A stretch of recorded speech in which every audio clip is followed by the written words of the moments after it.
Since the original Nioh launched back in 2017, it's always had this thing about it.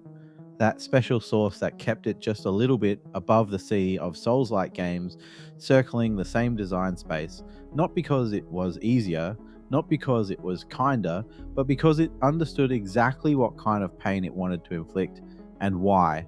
While other Souls-likes were remixing the formula, the Surge going sci-fi, Remnant swapping swords for guns, Lies of P turning Pinocchio into an absolute menace, Nioh was doing something different.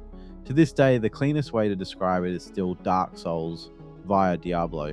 You die fast, enemies punish mistakes immediately, bosses will delete your health bar like you offended them personally, and yet somehow you keep going.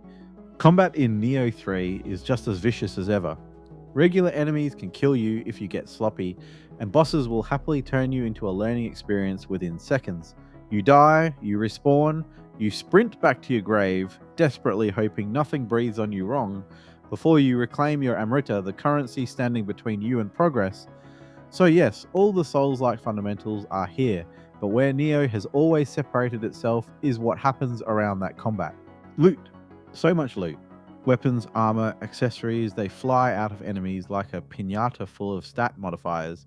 Your inventory doesn't grow, it balloons. And unlike many Souls-likes where gear upgrades are carefully rationed, Nioh says, here, have options. Too many options. Good luck. Every weapon feels different. Every piece of armor can push your build in a new direction. Eventually, Nioh 3 stops being about survival and becomes about expression, about finding what feels right and then breaking the game over your knee with it. Now let's talk about the big change in Nioh 3, because Team Ninja made a bold move. They went open, not full open world, not Elden Ring levels of see that mountain, you'll die on it later, but 3 massive open areas, each set in a different era of Japanese history, each filled with branching paths, optional challenges, secrets, and zones with varying difficulty. And yeah, the influence is obvious. Elden Ring is standing there in the corner, arms crossed, nodding approvingly. But Nioh has always taken more inspiration from Demon Souls than Dark Souls. Previous games were built around large, self contained missions. You dropped in, fought through, beat a boss, and moved on. Nioh 3 loosens that structure. Now, when the game punches you in the mouth, and it will, you're not stuck smashing your face into the same wall over and over. You can leave, explore, fight something else, get stronger, come back with confidence and maybe a slightly better weapon. And this change cannot be overstated. Because I'll be honest, Nioh 2 broke me. It was 2020. The world was already exhausting, and that game decided to be relentlessly unforgiving at exactly the wrong time. I bounced off hard. Even the original Nioh nearly lost me early on. That paralysis inflicting cave monster still lives rent free in my head. So when Nioh 3 opened with 2 brutally punishing bosses, I felt that familiar dread creeping in. The first boss could kill me in 4 hits. The second was just as rude. And yet, something clicked. Instead of feeling trapped, I felt like the game was saying, hey, maybe go do something else. And I did. Exploration in Nioh 3 actually matters.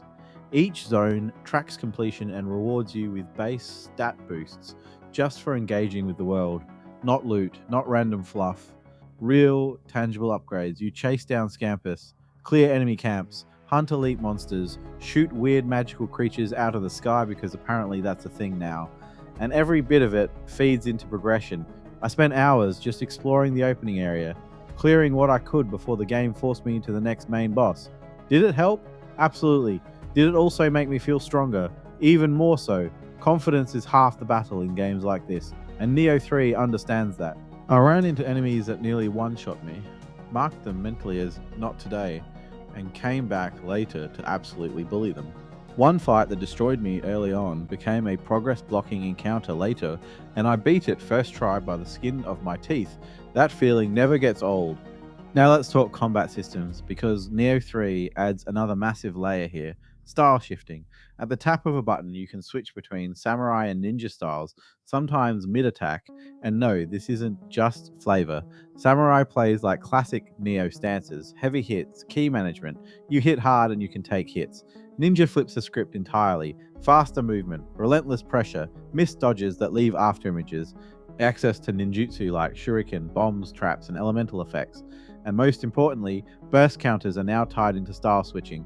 Timing a style shift to counter a glowing red enemy attack feels amazing, like landing a perfect parry in a fighting game and immediately feeling 10% smarter. It took me a few bosses to fully get it, but once it clicked, oh man, I went from panic rolling to styling on enemies that had bullied me earlier. Personally, I spent most of my time as a ninja. Fast, slippery, setting enemies on fire, dodging through attacks, throwing bombs like I was personally funding the explosives industry. It felt fantastic. And the beauty is, you're never locked in. You can swap styles freely, respec freely, experiment without punishment. Nioh 3 trusts the player in a way most Souls-likes don't. Key management returns, and it's still one of the most interesting stamina systems in the genre.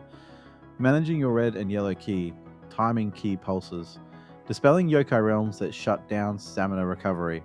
It's a lot, especially early on, but once it clicks, combat becomes this aggressive rhythm instead of a defensive slog. And importantly, you don't have to master everything immediately. The game keeps opening up soul cores, weapon skills, magic systems, passive upgrades. Even 40 hours in, Nioh 3 was still handing me new toys. Now, let's talk about loot again, because yes, it's still a mess. Inventory management can be overwhelming. There's a lot of junk, and sorting through everything can feel like doing taxes after a boss fight.